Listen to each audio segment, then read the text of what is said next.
Shalom, shalom, bonjour ou bonsoir, tout dépend de l'heure à laquelle vous nous recevez en ce moment-ci. Que l'Éternel Dieu vous bénisse à Kinshasa la Belle, à Brazzaville la Verte, le Seigneur soit avec vous. Dans les quatre coins du monde aussi, que Dieu vous bénisse, vous nous recevez sur les réseaux sociaux en ce moment-ci. Merci que l'Éternel Dieu vous accorde la paix et la bénédiction aujourd'hui dimanche 6 juin. Aujourd'hui dimanche 6 juin, je disais 2021, le 6-6-2021. Que l'Éternel Dieu vous bénisse et vous accorde toutes ces bonnes choses. Et donc, sans plus tarder, notre thème d'exhortation aujourd'hui, c'est faire la bonne prière. Notre thème, faire la bonne prière. Et nous serons totalement bibliques. Nous sommes dans les livres de Jacques chapitre 4, verset 3, et nous irons dans Exode chapitre 14. Et donc voilà, faire la bonne prière, pourquoi? Qu'est-ce à dire? Ben voilà, nous comprenons tout de suite qu'il y a des prières que nous faisons, mais qui ne sont pas les bonnes, qui ne sont pas bien faites. Nous croupissons, j'allais dire, dans des problèmes, nous nous vautrons dans des problèmes, dans des situations qui n'en finissent pas, des situations compliquées, des problèmes, des plaintes à ne pas en finir. Mais nous prions pour autant. Nous prions, mais qu'est-ce qui fait que ça ne marche pas? Frère, l'Éternel Dieu a dit, Christ Jésus à la croix, à sa mort a dit, tout est accompli. Mais qu'est-ce qui fait qu'aujourd'hui, nous ne vivons pas le tout est accompli? Qu'est-ce qui fait qu'aujourd'hui, dans votre vie, dans ma vie, nous prions, nous faisons tout ce qu'il y a à faire, mais le tout est accompli, nous ne le vivons pas? Pourquoi cette situation qui dérange nos vies? Pourquoi nous ne vivons pas la parole de Dieu? Jacques chapitre 4, verset 3, la réponse. Nous lisons sans plus tarder. Nous sommes dans le livre de Jacques, chapitre 4, au verset 3. La Bible déclare, nous lisons au nom de Jésus-Christ. Vous demandez et vous ne recevez pas parce que vous demandez mal dans le but de satisfaire vos passions. La parole du Seigneur. Nous serons dans le livre d'Exode au 14e verset. Exode au 14e chapitre, Exode chapitre 14. Vous méditerez à la maison tout le chapitre, nous ne prendrons que quelques strophes, quelques versets. Nous demandons, mais nous ne recevons pas, parce que nous demandons mal. La parole de Dieu de renchérir, c'est parce que quand nous demandons, c'est dans le but de satisfaire nos désirs. Seigneur, je veux une voiture, juste pour qu'on voie que je roule carrosse maintenant. Seigneur, je veux une maison, pour qu'on voie que oui, il a construit une maison, il a une maison. Seigneur, donne-moi le mariage. En réalité, tu veux que les gens voient que, il s'est marié, elle s'est mariée. Oh, Exode 20 dit ceci. Exode 20 dit ceci. Je suis un Dieu jaloux qui ne partage ma gloire avec aucun autre Dieu. Ça veut simplement dire que quand tu demandes à Dieu quelque chose, il faut qu'il te le donne, il va le faire. Mais si et seulement si, la gloire lui reviendra totalement. C'est un Dieu jaloux. Tu demandes quelque chose pour que la gloire te revienne, qu'on voit que, oui, il s'est marié, elle s'est mariée. Oui, il a acheté une voiture, elle a acheté une maison. Oui, il est devenu ministre, elle est devenue PDG. C'est ça le problème que nous avons aujourd'hui.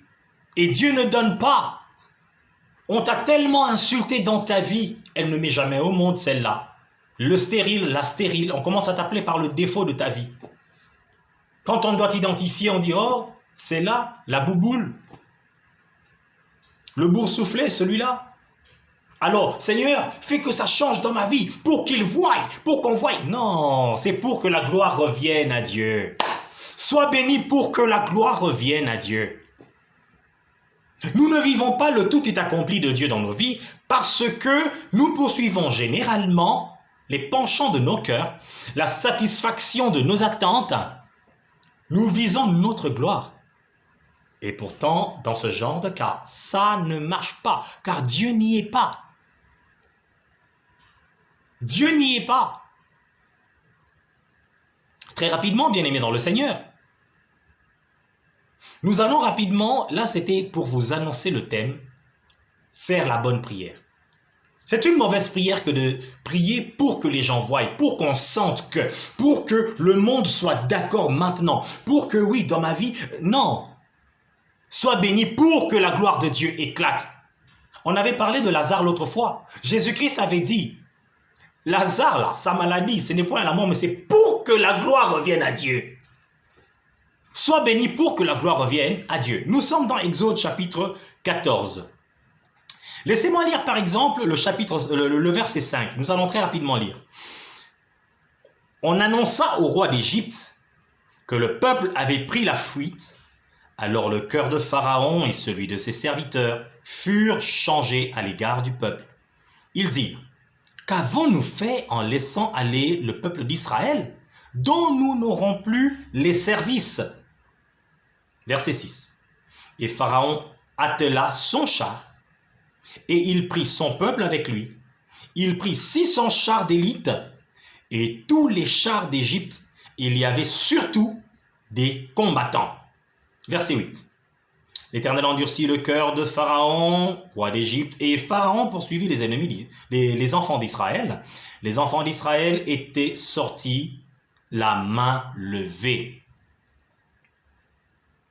Au verset 9, la parole de Dieu déclare, les Égyptiens les poursuivirent, et tous les chevaux, les chars de Pharaon, ses cavaliers et son armée les atteignirent au camp près de la mer, vers Pi-Hahiroth, vis-à-vis de Baal-Tséphon.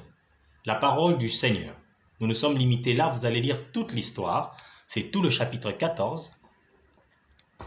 Bien-aimés dans le Seigneur, ce qui m'intéresse ici, c'est le verset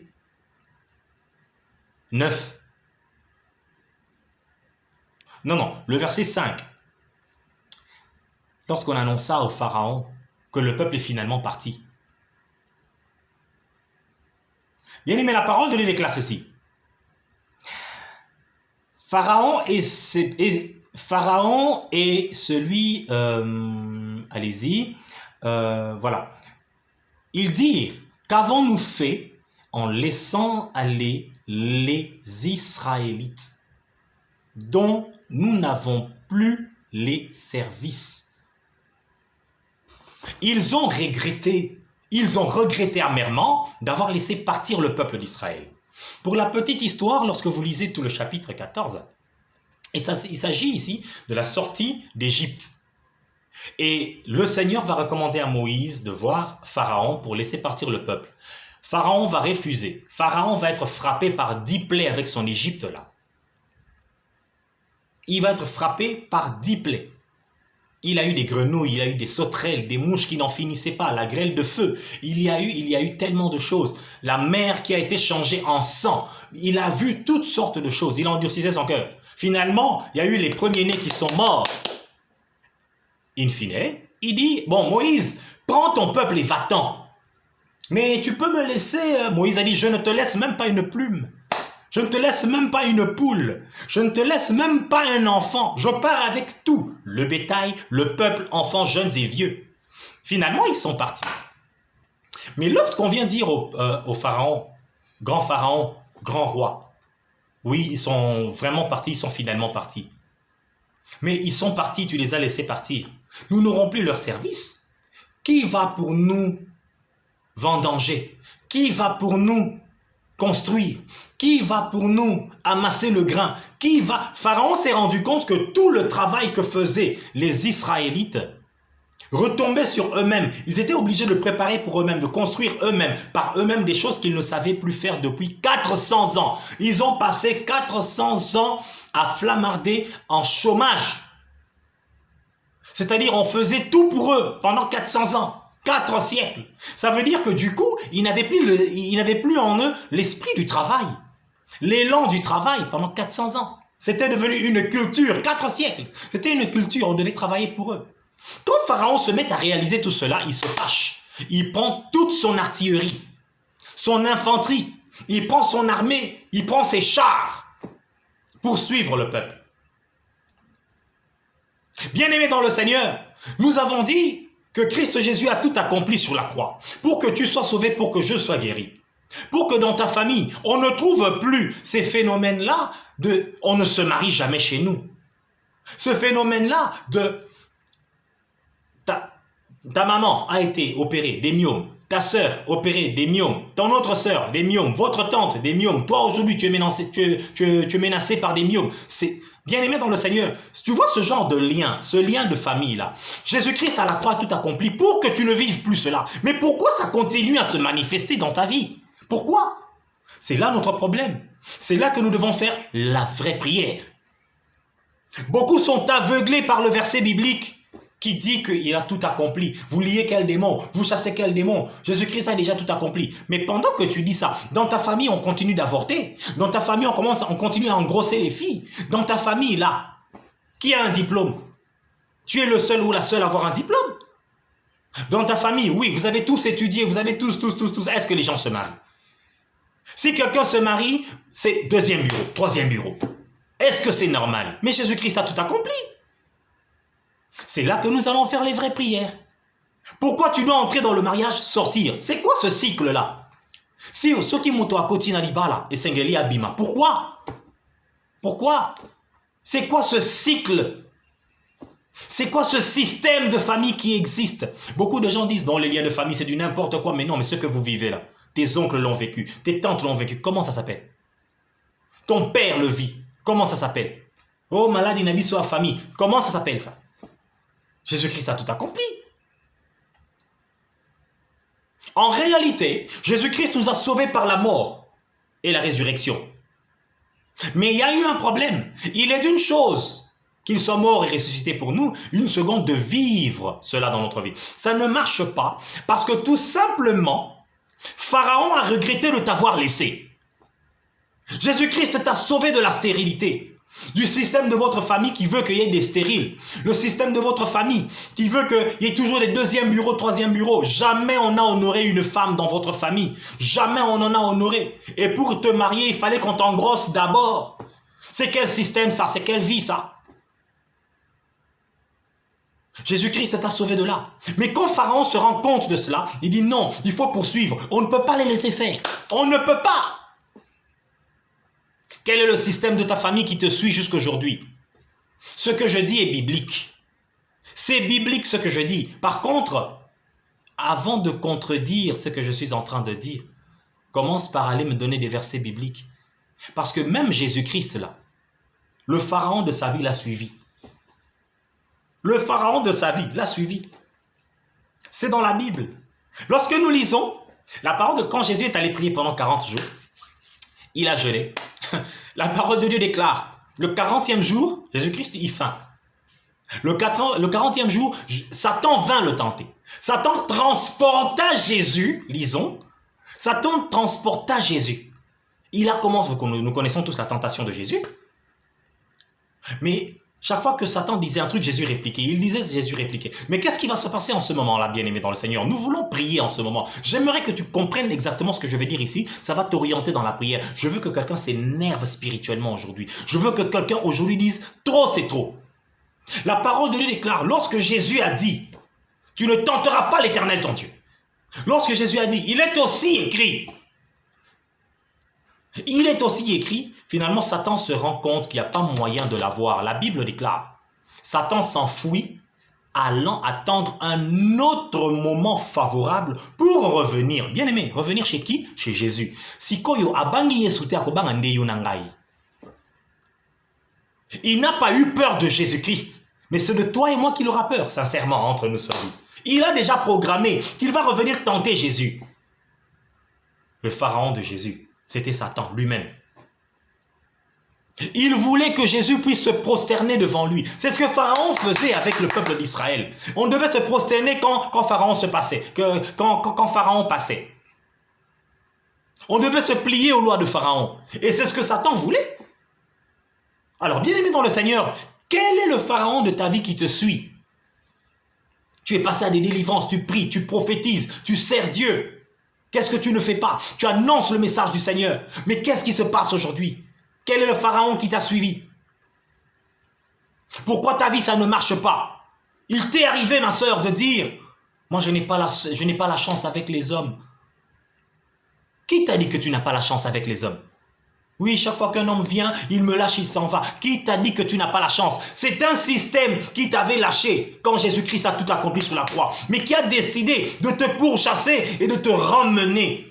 Voilà pourquoi Pharaon va pourchasser le peuple d'Israël. Et la parole déclare que Pharaon les a atteints. Pharaon les a atteints. J'ai envie qu'on lise le verset 19. L'ange de Dieu qui allait devant le camp d'Israël partit et alla derrière eux. Et la colonne de nuée qui les précédait partit et se tint derrière eux.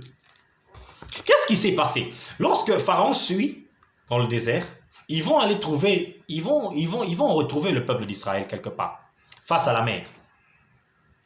Pas d'autre chemin. Alors, bien-aimés dans le Seigneur, puisqu'ils venaient pour soit les ramener, soit les massacrer, alors, bien-aimés dans le Seigneur, l'ange de l'Éternel qui conduisait le peuple. Parce que la parole de Dieu déclare, si vous lisez bien, vous allez voir, la journée, ils étaient conduits par l'ange de l'Éternel, qui se manifestait par une colonne de nuée. La journée, c'était une colonne de nuée. C'est comme ça que Dieu les conduisait. Et la nuit, c'était une colonne de feu. Mais lorsque Pharaon et son armée arrivent, la parole de Dieu déclare que l'ange qui était devant le peuple a quitté. Il est venu derrière le peuple. Et la colonne de nuée qui accompagnait le peuple là, a quitté et est venue derrière le peuple. Qu'est-ce que ça veut dire, bien-aimé dans le Seigneur? C'est-à-dire que l'ange a commencé à se tenir entre le peuple et le danger. Entre le peuple et le danger qui les menaçait, Pharaon, la mort. Ils étaient menacés soit par l'esclavagisme, soit par la mort, parce que c'était ça que Pharaon venait faire. Si vous refusez de venir, on vous massacre. Il a emmené toute une armée. Pourquoi? Bien-aimé dans le Seigneur, j'ai envie de te rassurer de quelque chose. Le peuple d'Israël avance, trouve la mer, donc un obstacle encore pour être béni, pour entrer dans la terre promise. Il y avait encore un obstacle, bien-aimé dans le Seigneur. Face à l'obstacle de ta vie que tu rencontres aujourd'hui, face à l'obstacle, je ne sais pas qu'est-ce que ça peut être. Ça peut être une maladie qui ne termine pas. Tu es peut-être sidéen, séropositive. Tu es peut-être tuberculeux. Tu as peut-être le corona pendant que tu me suis. Tu as peut-être une maladie, je ne sais pas ce que c'est. Ou je ne sais pas, tu as la gangrène gazeuse. Tu as, je ne sais pas, tu as une maladie, un problème sérieux, bien-aimé dans le Seigneur. La justice te file.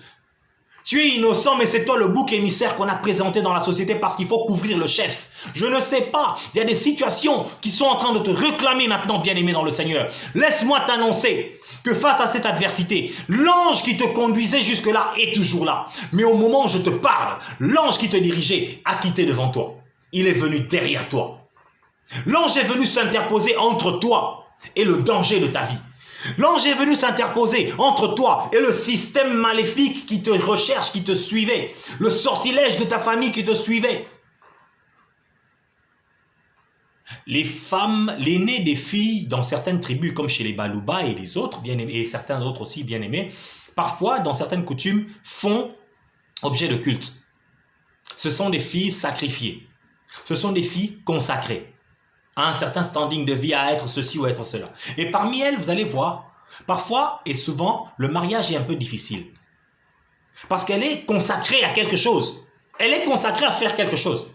Dans le monde spirituel. Oui, je te parle de cette situation-là. Pourquoi tu ne te maries pas jusqu'aujourd'hui? Pourquoi ta situation ne change pas? Tu ne travailles pas, pourquoi? Je viens t'annoncer que l'ange qui marchait devant toi est venu se mettre derrière toi maintenant. Et il est venu s'interposer entre le danger qui guette ta vie. Bien-aimée, sois courageuse. Reprends courage aujourd'hui. Toi qui déclarais, je n'ai pas la chance avec les hommes. Renonce à cette parole. Parce que cette histoire de la chance, non. Le Seigneur ne fait exception de personne. Il donne à tout le monde, bien-aimé dans le Seigneur. Dieu bénit tout le monde. À partir de cet instant, change ton idée. Reprends courage. Je viens te dire, je viens t'annoncer que la parole de Dieu a été donnée pour toi et moi. Je viens t'annoncer que maintenant, le Seigneur est en train de faire quelque chose de particulier dans ta vie. L'ange est derrière toi maintenant. Il se tient entre toi et le danger. Mais vous savez ce qui se passe quand l'ange est derrière nous? Vous voyez, lorsque l'on conduit une voiture, la voiture tombe en panne. Il faut soit la mettre de côté, soit bref, la déplacer. Qu'est-ce qui va se passer? Le conducteur va sortir de la place. Ceux qui sont à l'intérieur, tout le monde va sortir. On va venir, on commence à pousser la voiture. On ne va pas pousser de devant, c'est de derrière que l'on va passer, c'est derrière qu'on va passer pour pousser.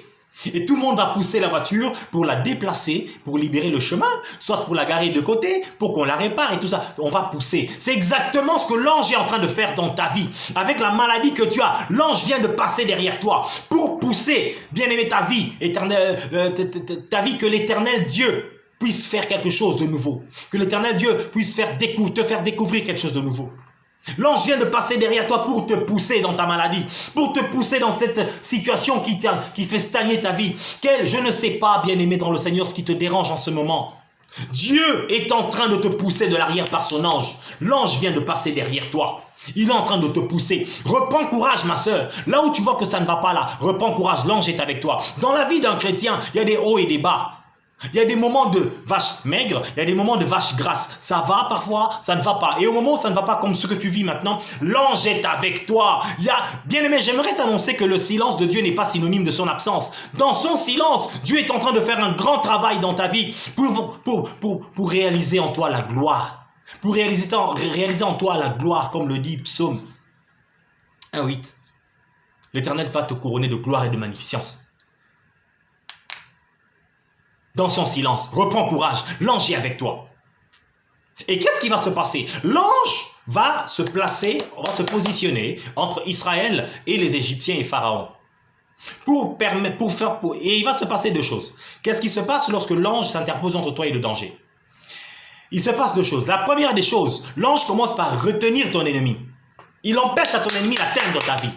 Olo tarakaka bazo bundisayo bazo bomayo ba cercueil olo tarakaka kunda olo tarakaka ba cimetière hôpital.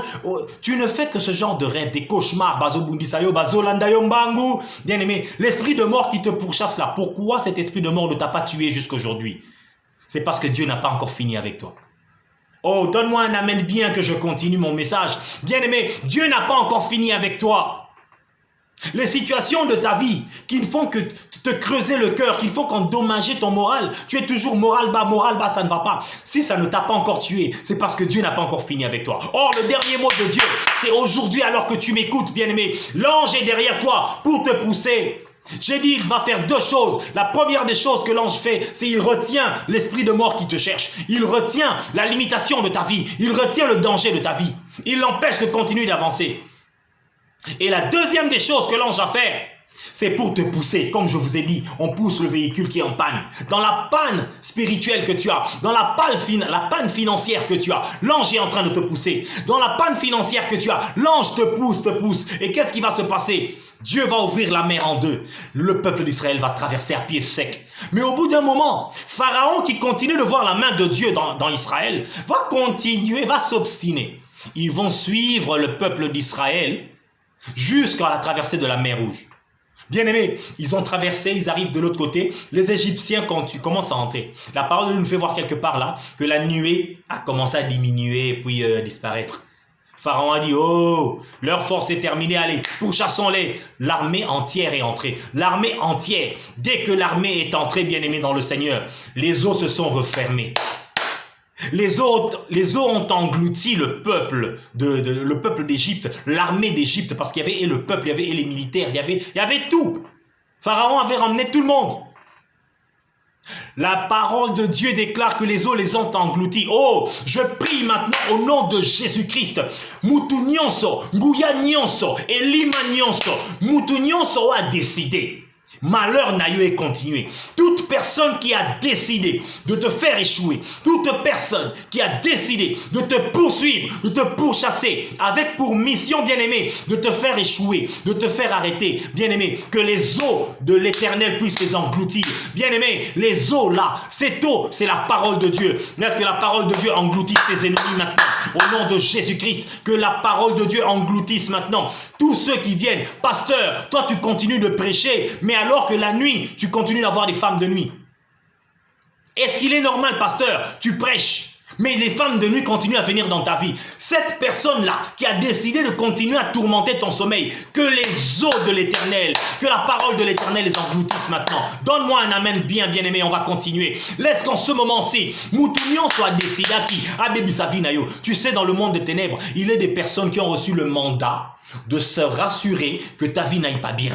Il y a des personnes qui ont reçu le mandat de se rassurer que tu puisses échouer. Il y a des personnes comme ça. C'est ce que la parole de Dieu nous dit.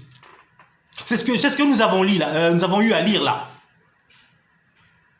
Il dira qu'avons-nous fait en laissant aller Israël, dont nous n'aurons plus les services. Donc ils ont regretté. Non, on ne pouvait plus te lâcher comme ça. Jésus-Christ t'a libéré, mais on ne peut plus. Non, il faut qu'on pourchasse. Moutunion soit Zolandaïou. Toute personne qui vient tourmenter ton sommeil, ma soeur, je veux que tu te relèves maintenant pendant que tu parles là, pendant que tu suis la parole. Maintenant, je veux que tu commences à parler. Je veux que tu commences à regretter, du retard que tu as dans ta vie. Commence à te révolter. Je veux révolter une personne. Commence à déclarer toute personne qui a décidé de me suivre sur le chemin du Seigneur, que la parole de Dieu l'engloutisse, que la puissance de Dieu les détruise. Toute personne qui a décidé, ça fait 1 année, 2 ans, 5 ans, 7 ans de mariage, tu n'as toujours pas d'enfant, 10 ans de mariage, tu n'as toujours pas d'enfant. Cette stérilité-là, à qui profite ton malheur? Toute personne à qui profite ton malheur, bien-aimé dans le Seigneur, laisse que le feu du Saint-Esprit, que le feu de Dieu descende sur lui. Oui, tu vas me dire, Dieu use de patience pour emmener à la repentance. Mais écoute, laisse-moi te dire, pendant que Dieu use de patience, eux, ils continuent à chercher ton malheur. Il y a un verset biblique qui dit, tu ne laisseras pas vivre la sorcière. La parole de Dieu est claire. Nous avons très peu de temps pour prier. Dans quelques secondes, nous terminons. Tu ne laisseras pas vivre la sorcière. Oh, bien-aimé, laisse que la sorcière, que le sorcier qui a décidé de te tuer, le sorcier qui continue à venir hanter tes sommeils, hanter tes nuits. Ma soeur, pourquoi jusqu'aujourd'hui, tu as toujours des maris de nuit? Mais tu es marié, mais tu as le mari de nuit, pourquoi? Qu'est-ce qui continue à détruire ta vie? Qu'est-ce qui continue à faire marcher ta vie? Pourquoi est-ce que le système négatif de ta vie continue? Oh, que la personne à qui profite ce malheur-là, que le feu descende sur cette personne maintenant. Toi, libère le feu. C'est à Dieu seul de décider ce qui a beaucoup failli. Ce qui a coupé la libomae. En tout cas, l'essentiel, c'est qu'il puisse lâcher ta vie. Que toute personne qui regarde, pourquoi est-ce que ça ne finit pas les maux de tête que tu as? Bien-aimé, en ce moment-ci, que le feu descende. Nous commençons à prier. Commence à prier. Commence à déclarer maintenant. Toute personne qui a décidé de ton malheur, toute personne qui a décidé, tout système qui a décidé de te ramener dans le mal, de te ramener dans la stérilité, de te ramener dans la vie, dans le système de divorce de votre famille. Parce que dans votre famille, les gens ne font que divorcer. Dans votre famille, les gens ne font qu'avoir des problèmes dans les mariages. Ce système-là doit s'arrêter maintenant. Nous disons, nous décrétons, nous déclarons au nom de Jésus que ce système-là s'arrête maintenant. Au nom de Jésus-Christ de Nazareth. Commence à prier. Commence à regarder qu'est-ce qui ne va pas dans ta vie. Commence à renoncer à cela. Bien-aimé, que la mer se referme sur eux. Que les eaux engloutissent tes ennemis. Que toute personne qui continue à rechercher ta perte, que la parole de Dieu l'engloutisse. Et après cela, l'Éternel Dieu a dit, les Égyptiens que vous voyez là, vous ne les verrez plus jamais. Bien-aimé, fais la bonne prière maintenant. Fais la bonne prière maintenant. Que la parole de Dieu s'accomplisse dans ta vie. Que la puissance de Dieu descende. Détruise tous ceux qui viennent hanter tes sommeils. Femme de nuit, mari de nuit, mais tu sers Dieu. Mais tu chantes à la chorale. Tu combines le fétiche et la parole. Tu combines la magie et la parole de Dieu. Ça ne marche pas. En fait, tu n'arrives pas à arrêter. Oh, que la parole de Dieu vienne engloutir. Que le feu descende et consume. Moutunion soit a décidé liwa na yo tika ete liwa et lataye sikoyo. Au nom de Jésus. Moutunion soit décidé maladie na yo. Tika ete maladie et lataye moko. Au nom de Jésus. La parole de Dieu déclare, vos adversaires périront par le glaive qu'ils ont brandi contre vous. Laisse-moi te dire en ce moment, bien-aimé, tout celui qui a signé ta mort, oh, que la mort retombe sur lui-même, au nom de Jésus. À l'instant où je parle, que la mort saisisse toute personne qui a décidé ta mort, que la maladie saisisse toute personne qui a décidé ta maladie. Pourquoi tu es paralysé? Pourquoi tu mets toujours au monde des enfants avec malformation? L'ennemi qui te menace là. En ce moment, à qui profite ce malheur là? Oh! À qui cela profite? Au nom de Jésus-Christ, laisse que le feu descende et les consume. Au nom de Jésus, tu as droit à la liberté, tu as droit à la victoire, tu as droit à la gloire, tu as droit au mariage, tu as droit à voir les enfants, tu as droit au travail, tu as droit à voyager, tu as droit de construire, tu as droit de bien vivre. Bien-aimé dans le Seigneur, nous irons au ciel un jour, mais au ciel tu ne construiras pas de maison, il n'y a pas de voiture. Cette gloire-là, ces bénédictions, c'est pour vivre ici sur terre. Laisse que la parole de Dieu te saisisse maintenant, dans le nom de Jésus-Christ. Nous avons ainsi prié. Amen. Que l'Éternel Dieu vous bénisse à Kinshasa la Belle et Brazzaville la Verte. C'était votre cher frère et l'ami du Saint-Esprit, Michel Mouyembi. Que l'Éternel Dieu vous bénisse. N'oubliez pas, bien-aimés dans le Seigneur, de vous abonner et d'activer la petite cloche pour avoir les notifications de nos différentes interventions. Que la paix soit avec vous. Shalom, shalom, shalom.